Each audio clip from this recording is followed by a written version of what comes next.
Welcome to the third video on the Facility Location Planner. In this case, exercise 2, we're going to take a look at travel times.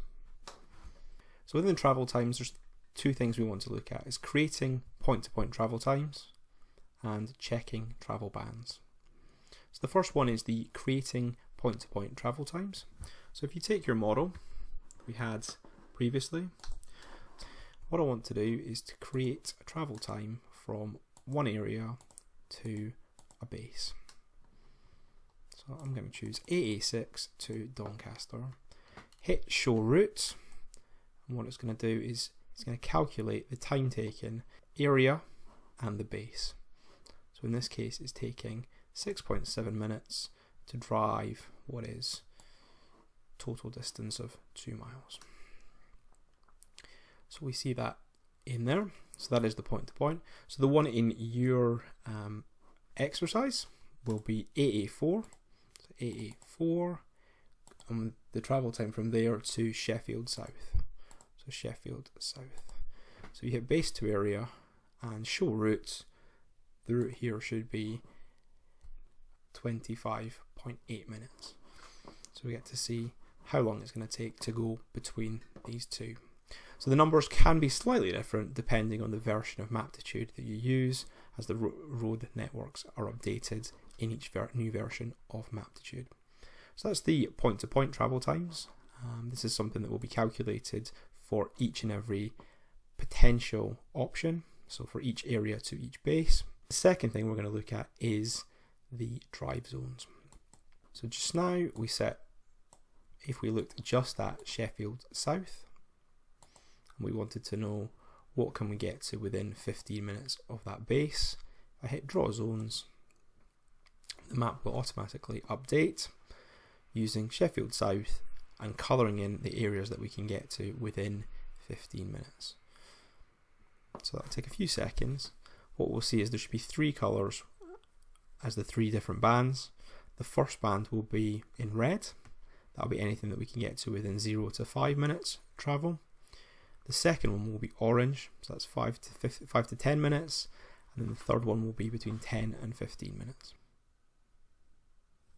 So what we can see here is there's a relatively small area in Sheffield South in red and be responded to within 5 minutes, a larger area within 5 to 10 minutes, and then this can be responded to, or travel times, within 10 to 15 minutes. I think there's also something to note here as well, that the area that you get to, some of that actually sits outside of South Yorkshire, so into here we're looking at areas of Derbyshire that can be served.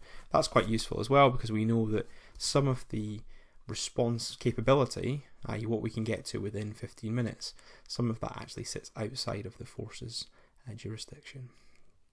So that's how it would normally show, and just now what that is zoomed to the full geography.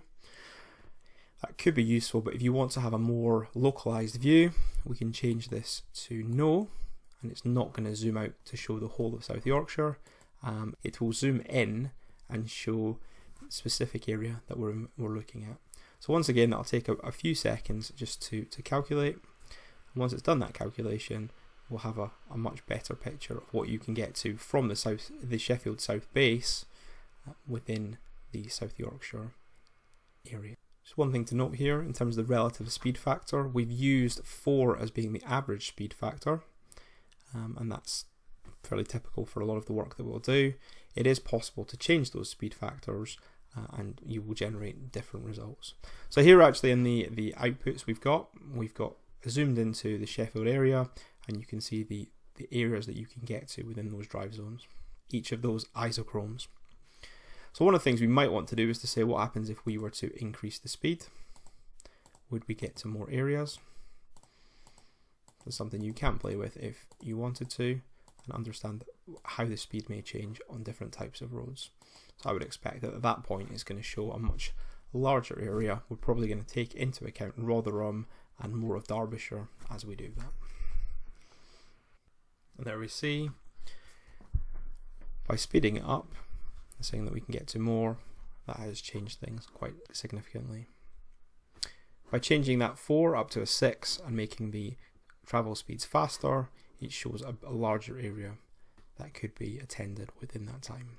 So I'm going to set the travel speeds back to 4. And then the other thing I'm going to do is I'm going to look at a more incremental piece and say, rather than having 3 5-minute zones, I want to have 2-minute zones up to 10 minutes. So what can we get to in 10 minutes using normal road speeds? And I'm also going to add in Sheffield South and Doncaster in here. So options here of adding in bases, and why not throw in Rotherham as well while we're at it. So draw those zones, and in a few minutes we'll have those drawn that will show the relative coverage of what you can get to 2 minutes, 4 minutes, 6 minutes, 8 minutes and 10 minutes from these 3 bases. So there we go, the different colours indicating the 2 minutes of each isochrome and what can be attended within that time. Within this session we've looked at creating point-to-point travel times and checking travel bans. So here we have the ability to create point-to-point calculations and understand how well that matches up with the travel times you would expect. And typically we'd look at known routes and get people to understand, does that feel about right with normal travel time and normal travel conditions? And secondly, the travel bandings to give an idea of what can be covered by a certain area. Options of changing the zones, changing the zoom, and also modifying the travel speeds. So we've created point-to-point travel times and we've checked travel time bandings. That's been exercise 2. I hope you'll join me for exercise 3. Thank you.